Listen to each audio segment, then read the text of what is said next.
झारखंड में चुनावी तारीखों का ऐलान कर दिया गया है। ऐसे में सभी पार्टियां तैयारियों में जुट गई और बात करें जेएमएम की तो जेएमएम भी अपनी तैयारियों में जुट गई है और कभी भी जो है यहां पर पहली लिस्ट जारी कर जा सकती है। ऐसे में आपको एक रिपोर्ट दिखाते हैं।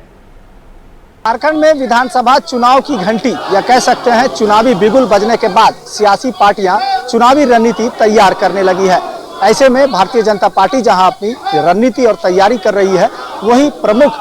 सत्ता में कह सकते हैं सत्ता में सत्ताधारी पार्टी जो है झारखंड मुक्ति मोर्चा, वो भी अपनी सूची जारी करने वाली है। हम खड़े हैं इस समय झारखंड मुक्ति मोर्चा के कार्यालय में, जहां की तस्वीर भी आपको दिखाएंगे कि तमाम विधानसभा क्षेत्र से पार्टी के जो उम्मीदवार हैं वो अपनी उम्मीदवारी, अपनी दावेदारी के लिए पार्टी के कार्यालय पहुंचे हैं और कहीं ना कहीं गहमा गहमी माहौल के बीच शोर जो है वो कहीं ना कहीं गूंज रहा है और लोग जो हैं वो यहाँ मौजूद हैं। इन लोगों से भी बात करेंगे, क्या कुछ है दादा, क्या कहेंगे आज पार्टी के कार्यालय? हम लोग ये कहना चाह रहे हैं, हम लोग एक ही मांग को लेकर के आए हैं कि लगातार पलामू से डाल्टनगंज भंडरिया विधानसभा से कांग्रेस चुनाव लड़ते आई है और लगातार वो चुनाव हारते आई है। इस बार डाल्टनगंज की जनता की एक ही पुकार है कि इस बार हम लोग झामुमो उम्मीदवार बनाया जाए, झामुमो को चुनाव लड़वाया जाए और उसके लिए हम लोग डाल्टनगंज जेएमएम कमेटी, जिला कमेटी के और तमाम प्रखंड कमेटी के सारे लोग यहाँ पे उपस्थित हैं एक ही मांग को लेकर के कि हम लोग को इस बार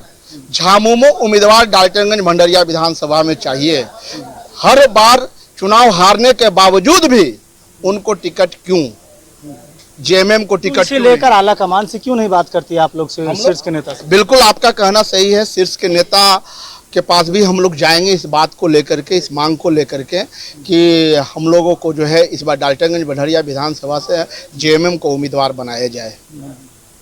अब लगता है काशी विधानसभा क्षेत्र में झामुमो जिस तरह से लोकसभा चुनाव में उतरी थी, कहीं ना कहीं सफलता मिली थी, इस बार विधानसभा चुनाव के लिए क्या कुछ तैयारी है, रणभूमि में कैसे कूदेंगे? देखिए,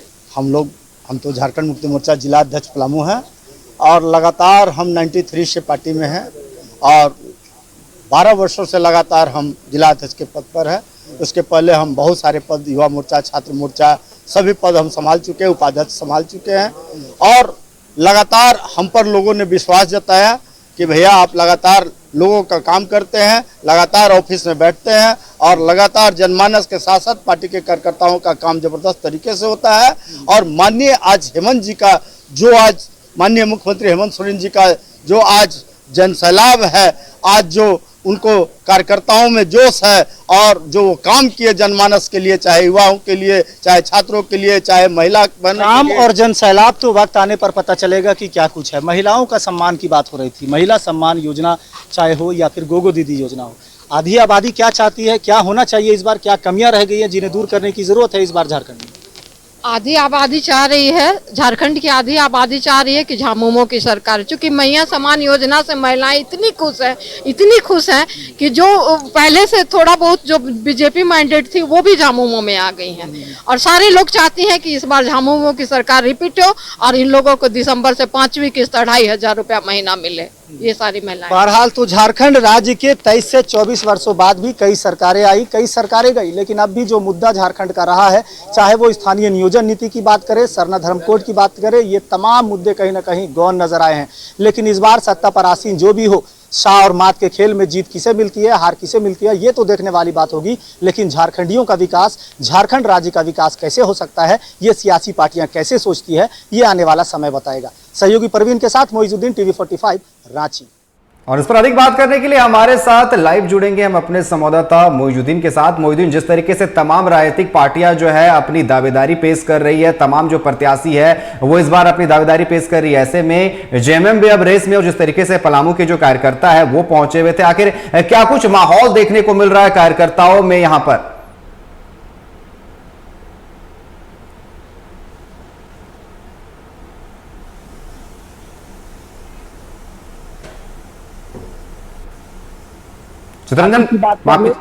सबसे पहले आपको जानकारी देते हैं कि झारखंड राज्य अब चुनावी मोड में है और झारखंड की तमाम सियासी पार्टियों में चुनावी रंग भी चढ़ने लगा है। भारतीय जनता पार्टी की बात कर ले, यानी एनडीए की बात कर ले या इंडिया गठबंधन की बात कर ले, हर कोई चुनावी तैयारियों में है। इलेक्शन कमीशन की बात कर ले तो बीते दिन उन्होंने चुनावी तारीखों की घोषणा कर दी, जिसमें 13 और 20 नवंबर को चुनाव की तारीखों की घोषणा कर दी गई। अब बात रही कि झारखंड के 81 विधानसभा सीटों में 2 चरणों पर चुनाव होना है, जो कि 13 और 20 नवंबर को होना तय किया गया है। ऐसे में अब झारखंड की तमाम सियासी पार्टियां जो है वो अपनी चुनावी तैयारियों में है और कहीं ना कहीं सभी विधानसभा क्षेत्रों में किस तरह से दावेदारी की जाए, किस तरह से चुनावी सरगर्मियों के बीच अपनी तैयारियों के साथ साथ कैसे सफलता हासिल की जाए, इस पर चर्चाओं और बैठकों का दौर भी शुरू हो चुका है। हम बात करेंगे भारतीय जनता पार्टी की अगर, तो भारतीय जनता पार्टी जिस तरह से तैयारियां कर चुकी है, कहीं ना कहीं झारखंड मुक्ति मोर्चा को घेरने के प्रयास में है। वहीं सत्ताधारी की बात कर ले अगर,